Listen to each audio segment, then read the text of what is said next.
आपण ऐकत आहात जगद्गुरु तत्वदर्शी संत रामपालजी महाराज यांच्याद्वारे लिखित पुस्तक जगण्याचा मार्ग. विषय ज्ञानी म्हणजे सत्संगीचे लक्षण.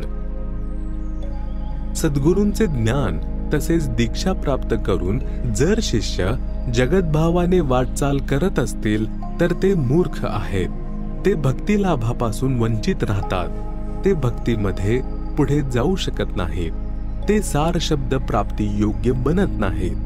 जर अंध व्यक्तीचा पाय विष्ठा किंवा शेणात पडला तर त्याची कोणी टिंगल करीत नाही, कोणी त्याला हसत नाही.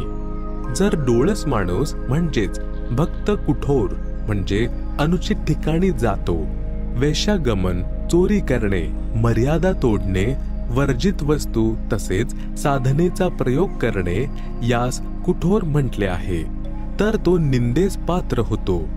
अनुराग सागरच्या पृष्ठ 162 तसेच 163 चा सारांश.